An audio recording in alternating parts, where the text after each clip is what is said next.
The following is brought to you by the Social Suplex Podcast Network. This is Jordan Grace, and you're listening to the Social Suplex Podcast Network. BWB, this is One Nation Radio. You better get it right. Rich Latta, James Boyd came to give them life. The Blackest Wrestling Podcast has come to kick all ass and drop it 6 feet if they kicking trash.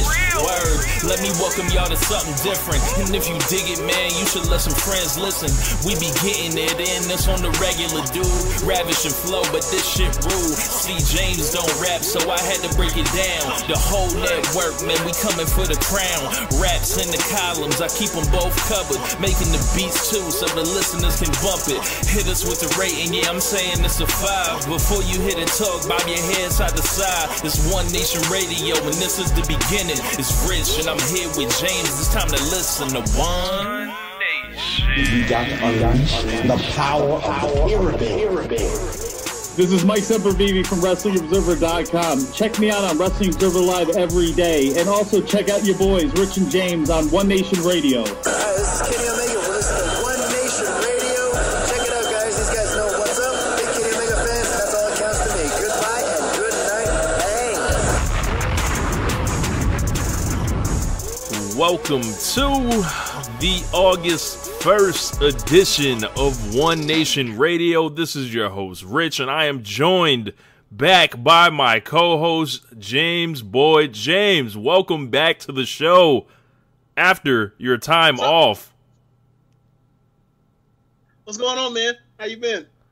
Good, man. I'm just, pumping out these shows, drawing numbers, living the life. Look, I wasn't too sure about coming back. Solo Rich is a real thing. Solo Rich singles, man, doing numbers out here.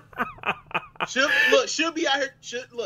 You should come out here and see what's going on and try to, make some moves. I see what you're doing out here. You're doing big things. I'm happy for you, man. I've came back to steal some shine. I've come back to sandbag you. I've come back to sabotage.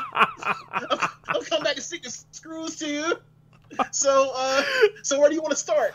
Oh man, first, before we get into anything, make sure you guys are all dropping 5-star ratings on us on Apple, Stitcher, wherever you listen to this show. We need your ratings, and check out all the other shows on the Social Suplex Podcast Network. The Outsider's Edge with Rance and Carl, the Ricky and Clive Wrestling Show, Keeping It Strong Style with Jeremy and Josh, and Grown Men Watch This Shit with Chris and Jeremy.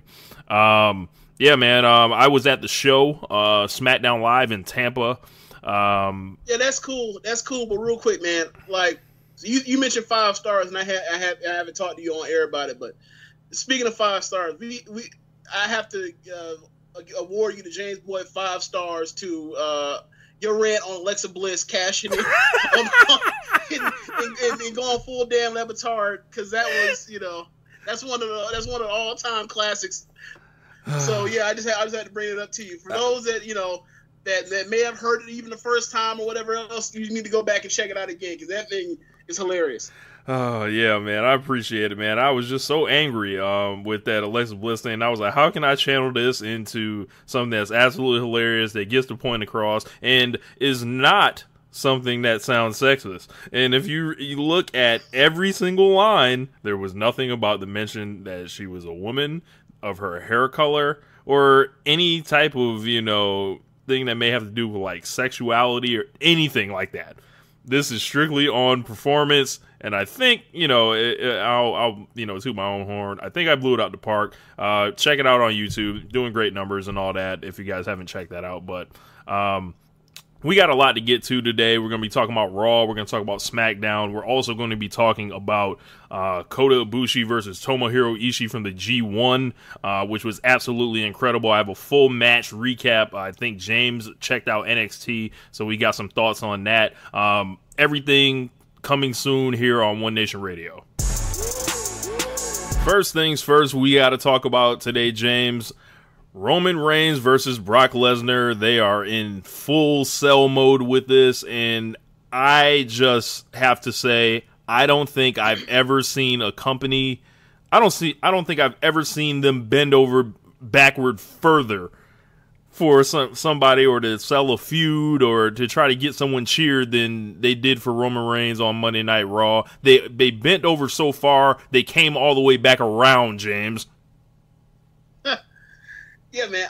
It was kind of funny because you wrote an article soon after Roman vanquished Bobby Lashley to get this match at SummerSlam, where you said that this is insanity. They're doing the same thing over and over and over again.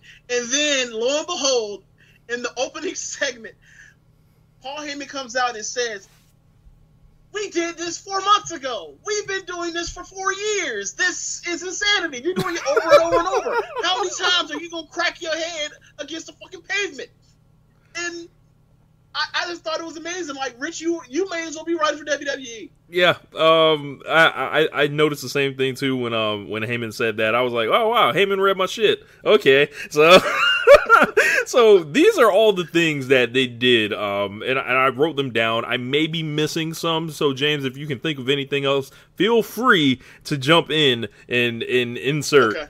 So they had Brock Lesnar threatened not to walk out to the ring and say he made his contractual obligation by having him simply show up to the arena.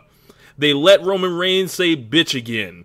They had Brock Lesnar jack up Paul Heyman backstage. They had Brock Lesnar jack up Paul Heyman in the ring. They had Brock Lesnar F5 Kurt Angle, old ass Kurt Angle, who is all broke the fuck up, that everyone loves. Yes, hit him with the F5. They had Brock say he doesn't watch the show and asked why would he watch the show, and he felt like he put a sentiment out there that many people have asked themselves over and over again.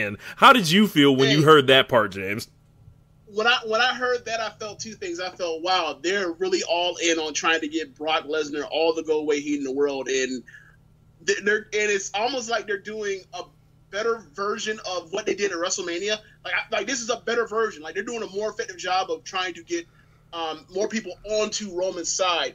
But when he said that line about why would I watch the show, I thought, you know what? We always joke and make all these funny kiki ha-ha things about Brock Lesnar being a dummy. He's smarter than every single one of us for watching this fucking show. He's smarter than all of us. I haven't watched it in months, and when I watched the show, I was like, oh God. They got you. I can't believe I talked myself into watching this again. But Brock Lesnar is smarter than all of us. So yeah. Yes. So they had Paul or Kurt Angle say Brock Lesnar is the worst Universal Champion ever, and they had Paul Heyman agree with him. They had Roman Reigns. I have a question. Yeah.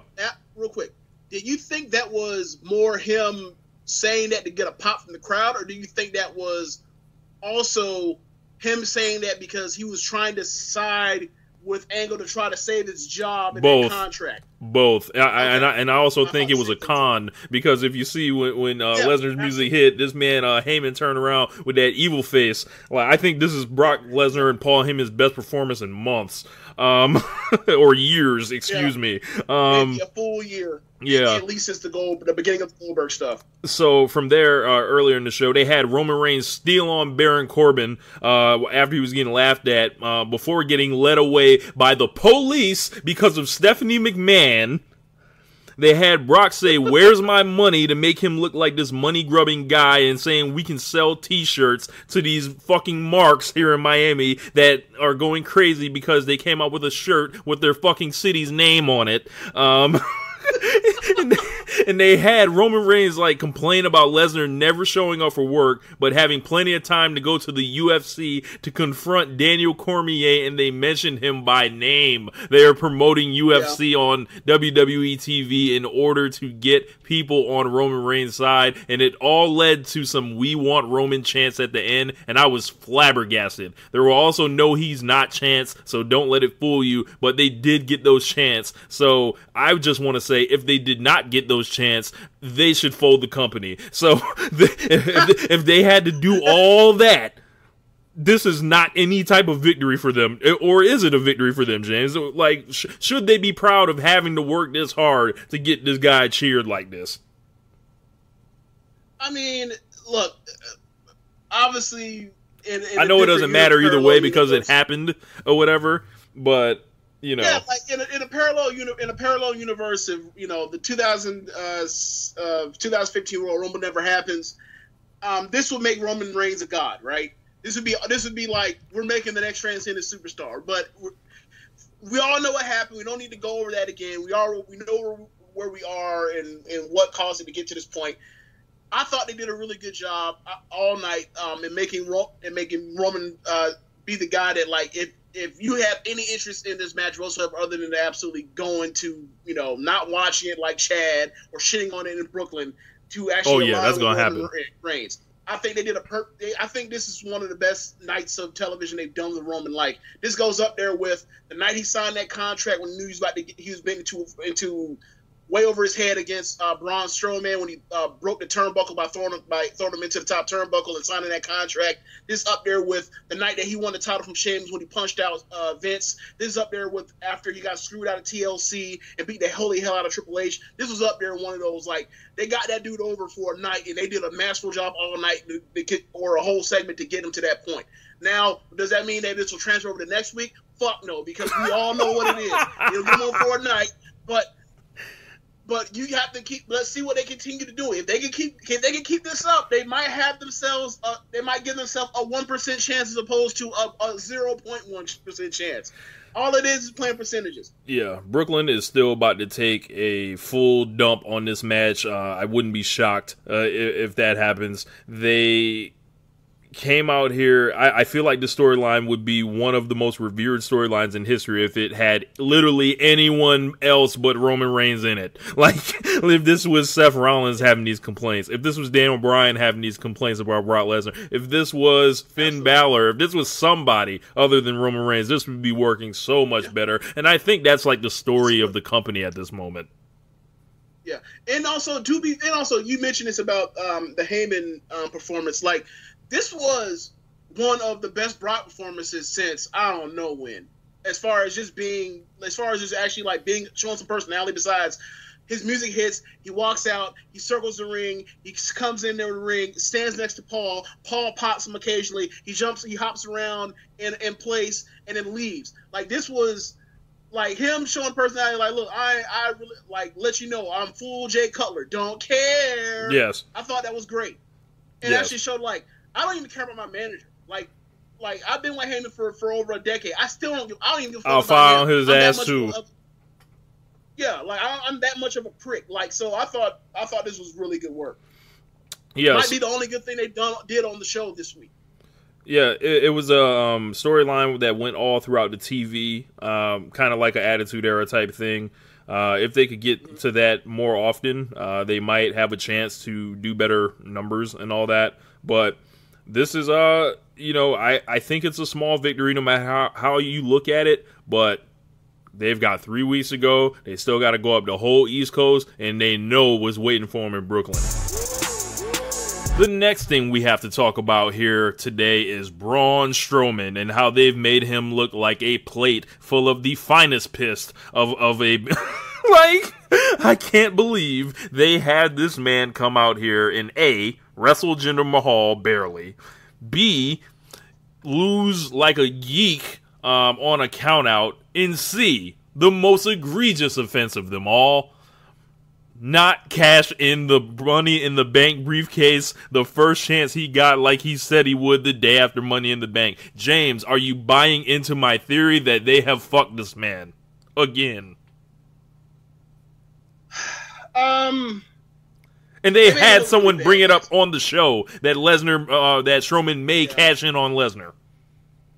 They made it look really bad on Monday. Like, I thought all along that once Owens stole the briefcase, that he was going to haul ass out of there, and that would have been perfect. Because then Kevin Owens can't show up, or Kevin Owens does show up. You won't hear that roar come out there, and then Braun's going to hawk him down and whoop some ass. Yep. Or that just gets him out of the way, and then there's an excuse to be able to write him up and say that Braun Strowman can't cash in because he doesn't have the briefcase to actually do that, or the contract inside the briefcase to do that. So therefore, Brock's a safe man, and also you're adding into the story of Brock is a spoiled, privileged guy that gets everything, and he's lazy, and this is more shit that's actually is like falling into his luck's way.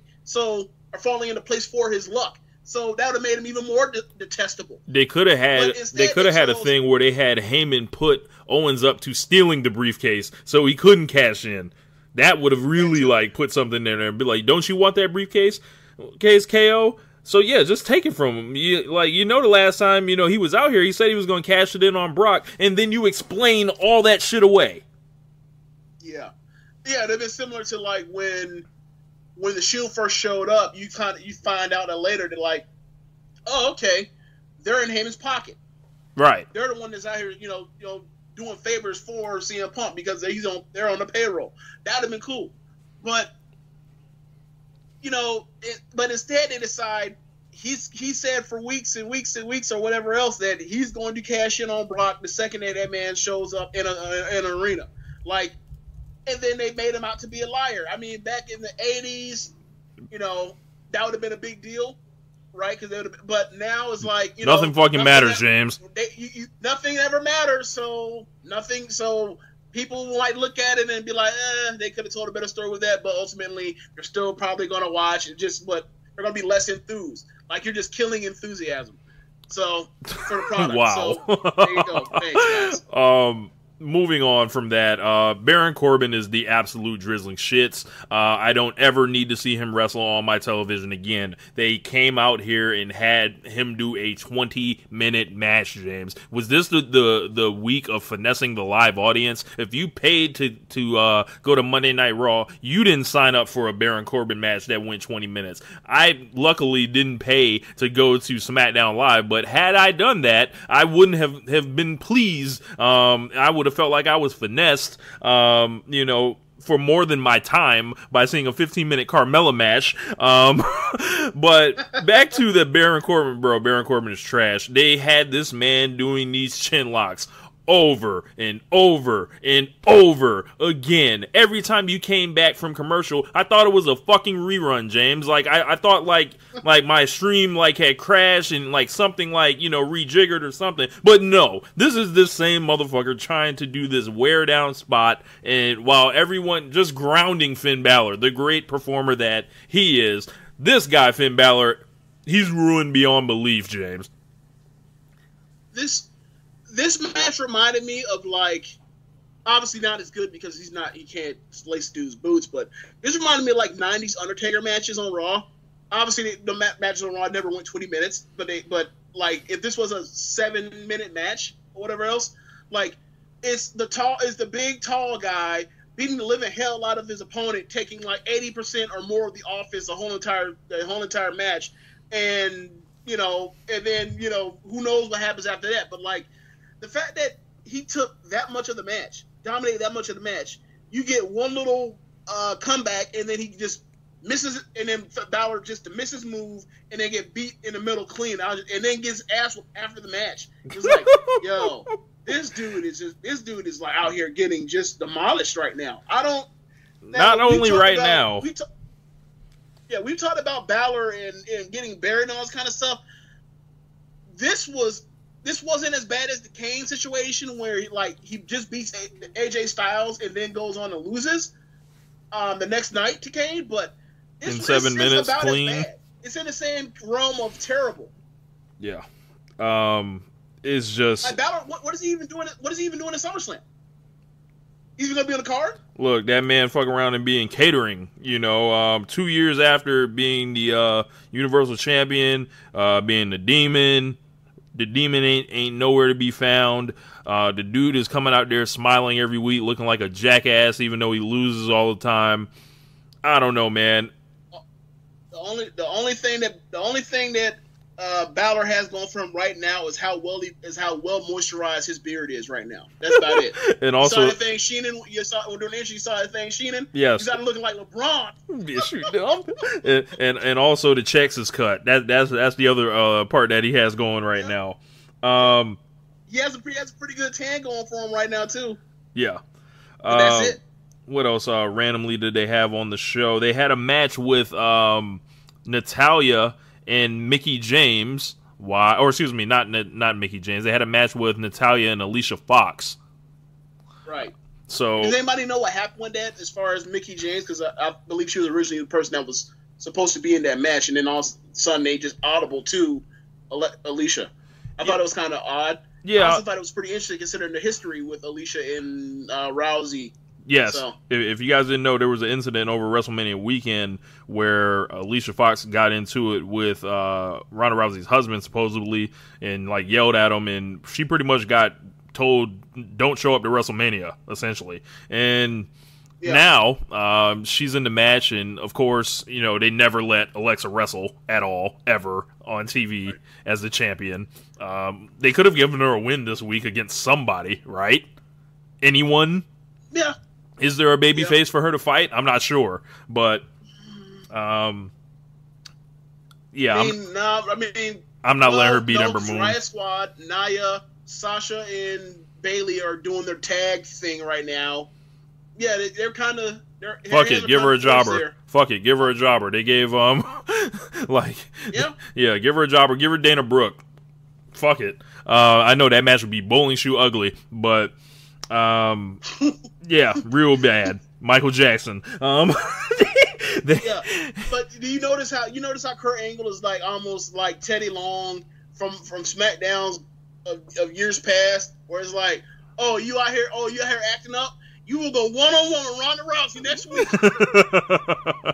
Yeah, so next week we've got a Ronda Rousey and Alicia Fox match, and this is a big thing. Ronda's finally going to wrestle on Monday Night Raw. We're finally past the fake storyline suspensions to keep her off TV. We're past the point of her just randomly being a manager for people. We're going to see her in the ring, and it's interesting. The location of the match is going to be in Jacksonville, Florida, which is, you know, they obviously were in Miami, then they were in Tampa. I wonder where they're going to be all week. The Performance Center, making sure that shit goes according to plan, and I think she's going to come through, and it's going to be a good match. My kind of, I guess I kind of, I get what you're saying about that, but for me it's kind of like, What is there to practice about? I punch you, I slap on armbar, or I single leg you, slap on armbar. Like, this match should go by, and like this match should not last longer than any like 90s Tyson fights. This thing should be done with quick. A flash finish. Next thing we want to talk about is SmackDown Live. Now, SmackDown Live was here in Tampa, Florida. I was in attendance with Jeremy Donovan of Keeping It Strong Style. What up, Jeremy? And we had a decent time. It was, pretty fun. We sat back, watched the show, kind of just enjoyed ourselves. There was a lot of promos. I wish there was more wrestling. I wish there was better wrestling. We did get to see AJ Styles and Shinsuke Nakamura against each other in about a 10-minute dark match. AJ Styles defeated him clean with the Styles Clash, and it was just, I was kind of just looking at the ring just in shock. I was like, wow. I yelled out, "I'll never forget you, Wrestle Kingdom 10." And as I just watched the match, I struggled to care about at all. In this show, the crowd in Tampa, it was a very different crowd than a lot of indie shows that I've gone to. This was families. This was people that just watch WWE. This was a very kind of laid back audience that got excited. They wanted to hear the wrestlers make their entrances, hear the theme songs, watch, they were into the promos. They were into pretty much everything on the show except 205 Live, which I'll get to in a moment. I basically was watching a guy empty his gun on, it was, before Raw. They have superstars that tapes. So they had Titus O'Neil, who got a mammoth pop in his hometown here, against Mike Kanellis. This dude was literally standing up, emptying the gun, using all his voice on heckling Mike Kanellis. Me and Jeremy were getting a good laugh. A lot of those folks just wasting all their pops on superstars matches. I was like, rookie, like learn. So I looked over and same guy was pretty much dead like midway through the show. He didn't know how to conserve. But the funniest thing for me was the crowd burying 205 Live like that. And it was just such a juxtaposition on the reputation that 205 Live has on the internet, essentially. And what we think, these guys are all good wrestlers. The show makes sense and everything like that. The people behind me were absolutely burying this show left and right. And why wouldn't they, James? You're muted. What were some of the things they were saying? So, the things they were saying, so basically they were saying, are these D-League wrestlers? Like it was the minor league baseball or something. They said, man, they need to hurry this shit up. I don't even know why this cruiserweight shit existed, or I didn't even know this cruiserweight shit existed. I ain't come here for this shit. These must be the lightweight wrestlers. We want tables during Nice and Kalisto.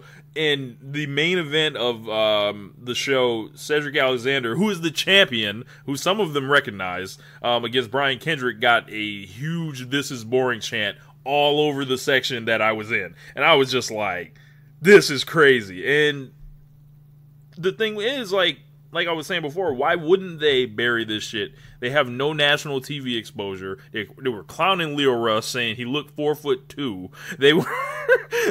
They were just all over these dudes. And they were like, man, we were waiting for like Nakamura and Styles because, that's what they announced as the dark main event.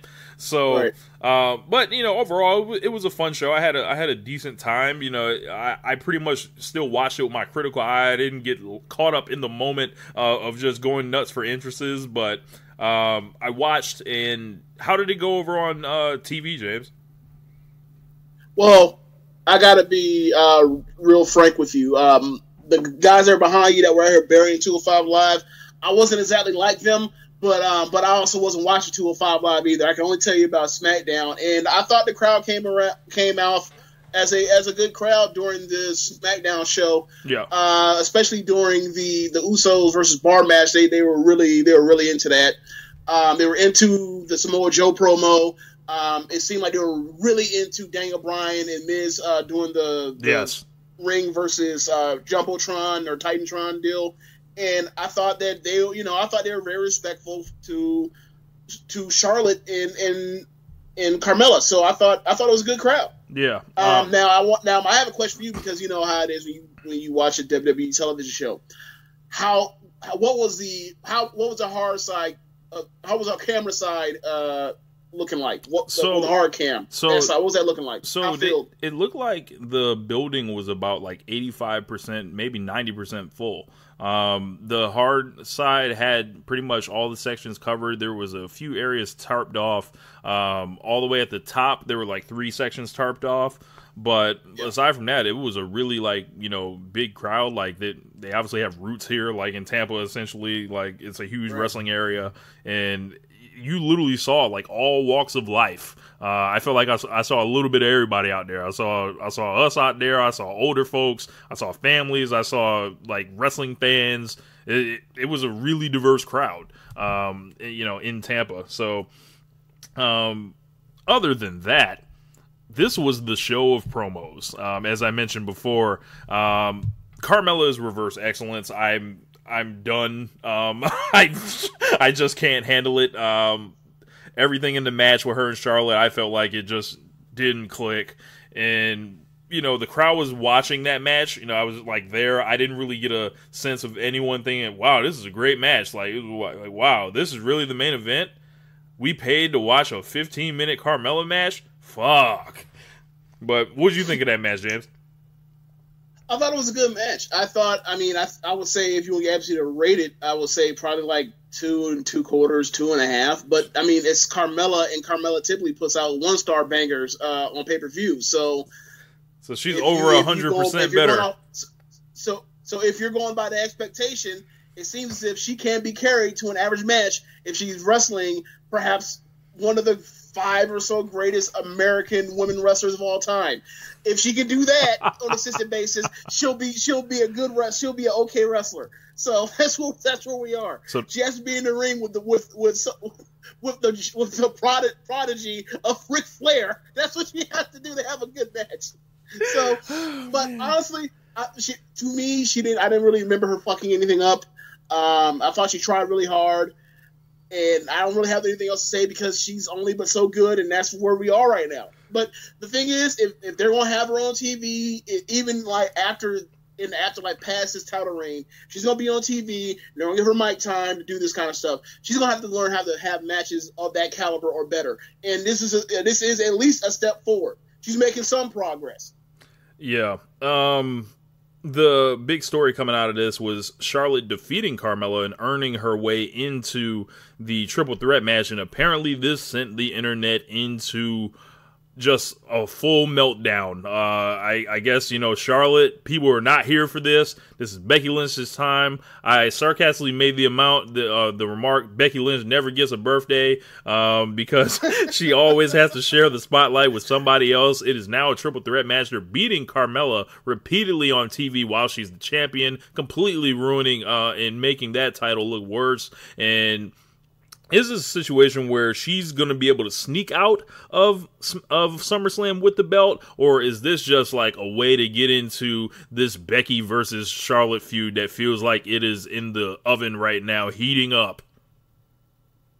I can see it definitely happen. I can definitely see like Becky finally having enough of being, literally the redheaded stepdaughter, or whatever else, and finally saying like, "Nah, what about me for once?" Right? Enough about Charlotte. What about me for once? And that leaves now Carmella with the opportunity to backdoor her way out with the belt, and that can also lead, especially because we're only 2 months away, that can lead to building towards adding to the Evolution card, where you have, all right, we're going to have Carmella in a title match versus Asuka again, I don't know. And then you have Becky versus Charlotte in a feud. You know how fucked up that sounds, James? Right, it does sound super fucked up. But the thing is, you know that they're going to have to eventually start doing some feuds. We talked about this on Chad's show. We're going to have to eventually start having feuds that don't involve the belt. It can't just be title feud, and then everybody else has to fuck off. It has to be, we're going to have a secondary and a tertiary feud for the women to make sense, especially that we have this pay-per-view coming up. If they're going to do that, I'd much rather them take the Nikki Bella and Carmella route, where they just build something away from the belt with like lesser performers, rather than putting the better performers in the secondary storyline, because we saw Jinder Mahal be the champion last year and fight Randy Orton, while AJ Styles and Kevin Owens were told to perform underneath them. And it just threw everything off. I think if they're doing this with the women, they should put the best people on top and then work from there. But Rich, my point is we kind of passed that, because like we've been getting these Alexa Bliss feuds for the last 2 years, so we passed that. You're right. We just gonna be like the whole entire women's revolution has been been on the backs of, we have these 4 women that are great wrestlers. Oh, and then we signed this one from Japan named Asuka. She's freaking awesome. Oh, and we signed one of Ronda Rousey's homegirls as an indie wrestler that turned to an indie wrestler that used to be an MMA fighter, and she's all now very, very good. Oh, and we got another girl from Japan. And we have all this talent. Oh, and we have this one girl that's that was a track star that's green, but like is a freak athlete. And they've added all those people, and that's what they've said, is that we have all these people. We're just gonna like focus on 2 of them. We're not gonna actually like try to make all of these people gigantic, or make them 1A or 2A or 1B or 2B. We're just gonna have one right here, and that's Ric Flair's daughter, and then everybody else has got to get in where they fit in, because we're still trying to push these other women that aren't that talented. Why? Because they have quote-unquote character. As if we give a flying fuck about character when you have to sit through a 10-minute match that's piss poor. Yeah. Y'all already know, I'm not here for these bad matches. I'm not here for the bullshit. You saw me going in on Baron Corbin. If Carmella and Alexa Bliss want to continue their bullshit, they will continue to verbally get these hands on this show. But someone else that that actually cut a great promo, and I'm kind of looking forward to the match with Samoa Joe. Now, James, you were watching this promo at the crib. How did this come across on TV? Joe kind of had his back to the side of me, so I didn't get to look in Joe's eyes when he was delivering this. But it sounded mean, it sounded intense, and it sounded real.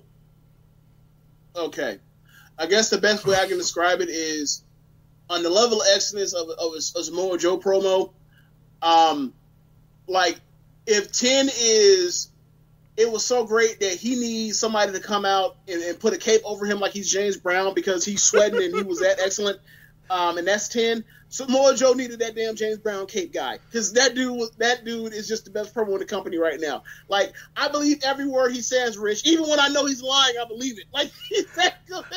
I was gonna say so great, the one thing about this promo for me, like, was it had nothing to do with Samoa Joe. It's like, wow, they asked him to really like call AJ Styles a bad father and all this other unbelievable stuff that we can't verify or anything, and it worked. Like they didn't lean on the history too much. They basically gave you like a drip of water, like alluding to their history, which I thought obviously is the direction to go. But WWE wants to do their own shit, so right. But the thing was for him to say that, like, you scratched and clawed for your whole career, AJ, and I respect that.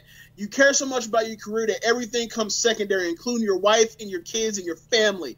And you go on the road and you leave them behind, and you talked about the joy that it would have your youngest daughter is going to have knowing about the evolution and what women can do and all this kind of stuff. Meanwhile, you ain't there to see the smile and joy on her face. You're on the road. You're a Rolling Stone, like. Bro, you're saying, like, but you know what? I'm going to take you off the road because I'm going to end you. I was like, dude, it's personal, Rich. It's personal. So it's just so good. Now, this is only a wild conspiracy theory that I've been, tracking for years now. But what if Samoa Joe is kicking in the door on this supposed AJ Styles and Charlotte shit? You really gonna put this on the air?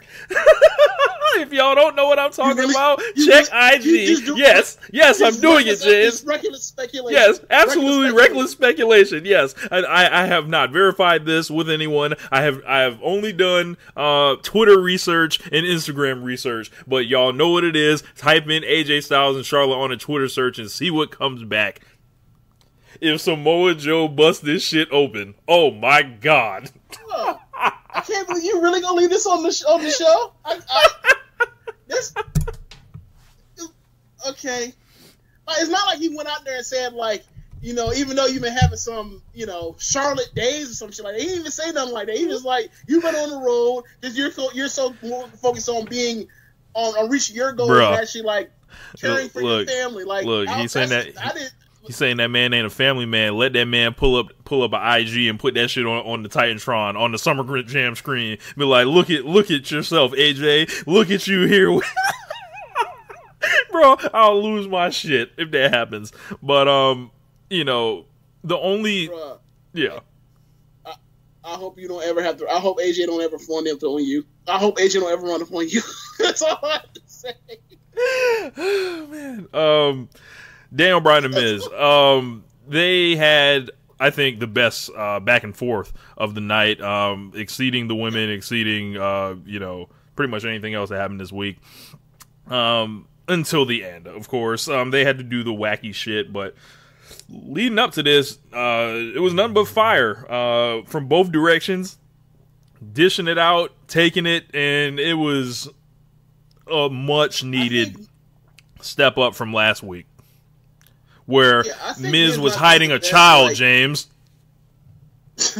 I think Miz might be the best straw man heel we have the second best. Like, obviously, number one is Kevin Owens. Kevin Owens come out here and tell you, I'm not going to hell, I'm going to heaven. Why? Because I'm out here doing evil things, and it worked. So, I would say he's number two because, like, Daniel Bryan hit that man with nothing but that true serum, right? Yeah.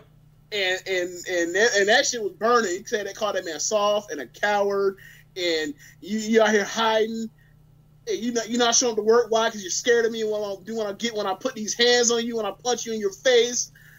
And it's like, yeah, that's all. Like, that plays into what they were doing 2 years ago. And I don't know how they managed to do it, but after this thing had been played out 2 years ago and it's been in the past, you're able to spark it right back. And Miz brought it back into his face, called him. He's like, I'm not the coward, you're the coward. And I thought it was great. And then they did the baby thing, and I was like... He told that man to let his contract expire, and the whole crowd cheered. Yeah, let the contract expire, and then go wrestle in front of dozens of people. Now, when I say the dozens of people, that just plays the part about him being a straw man. It's like, damn good and damn well, if he goes and leaves his company, he is going to the Tokyo Dome. Of people, right. So, but it was a good one because obviously, you're playing on the thing of the history is this has always been an indie darling guy that made it up through the ranks and then became a huge superstar, and that was in spite of Miz trying to quote unquote hold him down as he's an ego guy that can't really work and all that kind of stuff. That played into the histories that they've had with each other since 2010, and they touched on that. And I thought that was a master stroke of genius because, like, you talked about this being a promo heavy show, and it was. I feel like almost all these promos were great. Mm-hmm. Like I thought the Carmella thing was really good. I thought that the Samoa Joe thing was 5 stars, right? And up until they put the fucking babies on the screen, we were at the Samoa Joe level. We were there. So, but it was so good that, like, yeah, that sucked at the end, but, like, it was still great because I can't say that, like, one little thing that was the very end of it, like, ruined it. I can just, like, cut that off in my mind. Yeah, a lot of the stuff was popping the crowd, like, from both ends, and I felt like we were at a stalemate. So that's all we can ask for. Both guys look strong, and this is a match that I really want to see. I'm glad we're getting it now. No reason to stretch it out to WrestleMania. Obviously, Dan Bryan ain't got shit else going on, so run it now, and then reap the benefits come SummerSlam, and hope that they don't start Daniel Bryan's chance during Roman Reigns' match. Yeah. So on Chad's show this week when we were on, Chad asked me what was my enthusiasm level for Joe versus AJ, based off of what they've done recently with AJ and Nakamura. What was my level? And I would say 6. I didn't actually hear what you said your number was. What would your number have been before this promo? I think it was a 7, I believe. A 7? Yeah. Where is it now after the Joe promo? I would probably say 7.5. It is going to be interesting because this is not a championship match anymore, as you mentioned. This is personal. AJ Styles is out here proving his love, fighting for his pride, essentially. And you know what that means? Yeah. They're about to switch the title. Like, it feels like they could easily switch the title like that. I could be wrong, and I've seen a lot of advertisements still with AJ Styles and Samoa Joe on them for months, y'all. Months. I'm not gonna let y'all know how long in the future it is, but yeah, it's a long time. So maybe they start with this time with the title change that they didn't do in the Nakamura program. Yeah, I mean, they should be going for months. Like, given where we are at this time of the year, and also this is the first match of it, you expect this thing to get to, around Survivor Series, and then it's going to play a part into the Survivor Series men's match in a similar fashion to how it was with AJ and Dean Ambrose 2 years ago, possibly. Like, this thing could be like the saving grace for the company for the second half or the last third of the year. Could be. Last thing we have to talk about today. Now, I've been watching the G1 on and off. Obviously, the G1 schedule is for no games. If you thought you was just going to watch every single match, I think the only guys that are doing that are Keeping It Strong Style and Joe Lanza. All the rest of us are trying to get in where we fit in, finding the good stuff. But I definitely wanted to give you guys a recap of Ibushi and Ishii, which I think is going to be north of 5 stars. I wouldn't be shocked. James, first, what did you think of this match? And then I'll go into the review. I thought this match was great. I just watched it maybe 5 minutes before we started doing this show. 10 minutes before we started doing this show. I thought this match was incredible. Another classic Ishii. match, another classic Ibushi match. It was also, you know, the great thing about the G1 is when you put these styles together and see how that works out, because not everybody's working the same style, with the difference being just one or two moves here and there. And those Ishii matches are always, you know, flat out grown man's business. So this was cool to see somebody that looks like a Jonas brother, somebody looks like a pop star have to get into it, and he stood up to the challenge with the smoke. It was great. Yeah, man. Yeah. So if you guys didn't see the match, I'm going to go through it here. Kota Ibushi versus Tomohiro Ishii. Ishii walked to the ring like he had been in wild street brawls for 7 days straight. Off rip, they were running it like they had beef from elementary school. Striking, kicks, flips in the first 20 seconds. Then they go into a forearm battle that if a normal man was in it, they would have submitted right there. And a minute had not passed yet. From there, Ishii took control with the headbutts, and it was Chopper City like Buddy from the Band after that. Chops left and right exchanging on each other. It went into a standoff from there where Ishii yelled at him in Japanese to bring it for real, according to Rocky Romero. Ibushi tried, but clearly he wasn't ready at that point, and he ended up getting bludgeoned with chops and bows so hard in the corner, Luke Harper and Eric Rowan should have to change the name of their tag team.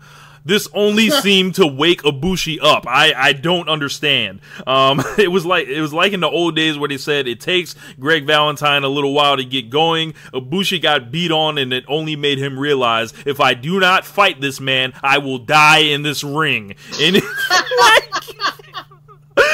and still, he got clobbered with a forearm after that. From there, that forearm knocked him out cold, seemingly. Yes. From there, Ibushi and Ishii ran the ropes back and forth, and Ibushi caught him with a drop kick that was just beautiful. From there, there was an Irish whip into the corner, a flip over Ishii by Ibushi, and a roll through. From there, a snap rana before a plancha. He had a snap rana on Ibushi on Ishii that took him to the outside before a plancha on Ishii. And this is only the first 4 minutes of the match, James. And then we were in the crowd like Stone Cold Steve Austin in 1998. After threatening, essentially doing a last ride powerbomb deep into the crowd on the concrete, he hurricanranaed Ishii while he was reversing a powerbomb. And then from there, you knew what it was. He started walking up to the balcony.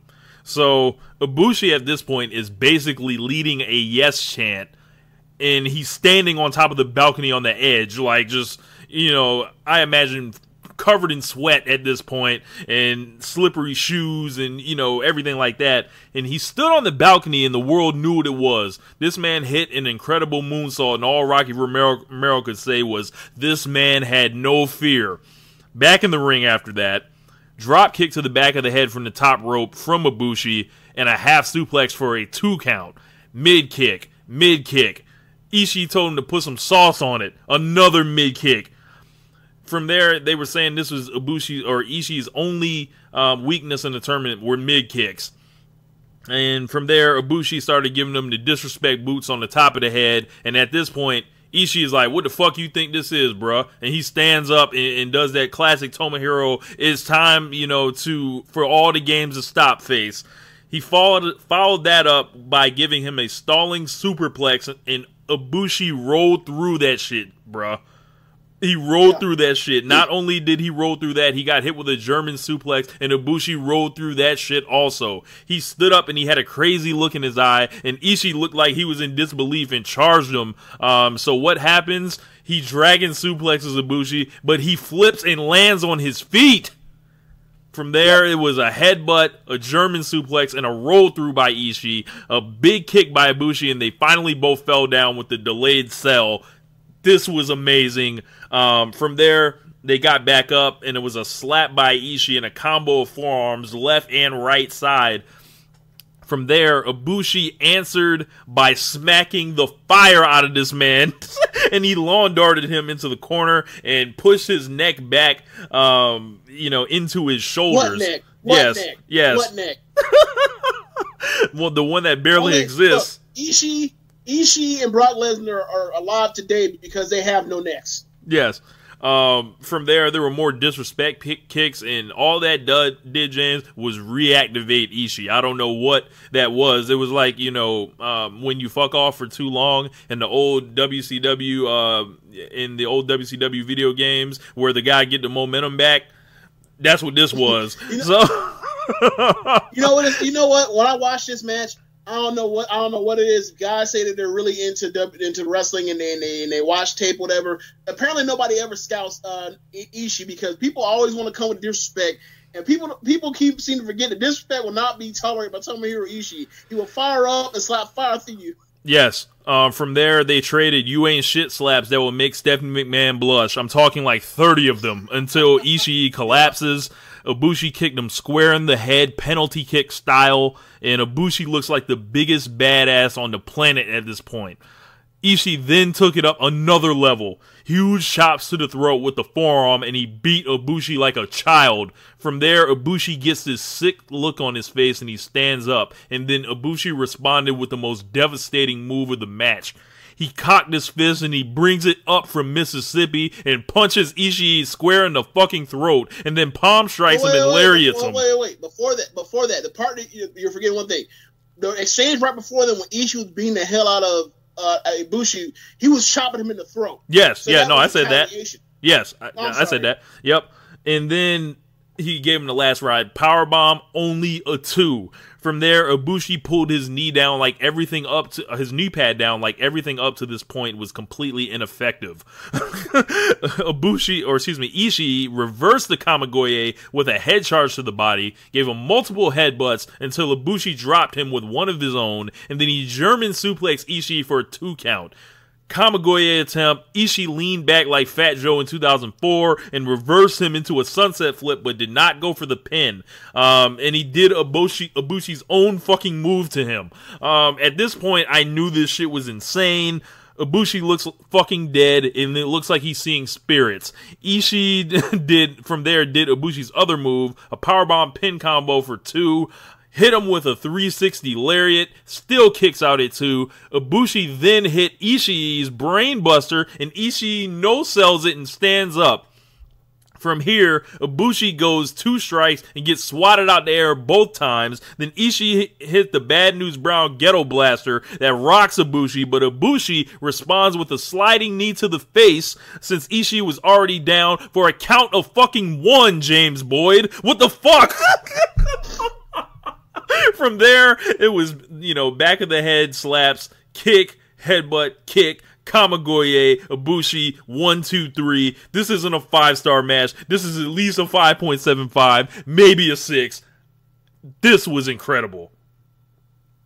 Yeah, my favorite segment of the match is Ishii doing the Neo and ducking back and avoiding the Kamigoye, rolling underneath it, rolling through, getting him almost in position where he's almost like a jackknife, not jackknife cradle, almost like a sunset flip cradle, and then getting up and then hitting him with his own move. I was like, and then the sell job that Ibushi does where he's leaned back all the way back, bent over his forelegs, and just you almost see his soul rise on his body. It was great. That match was incredible, and I mean. It was from the get-go. It was off for real. His match was what?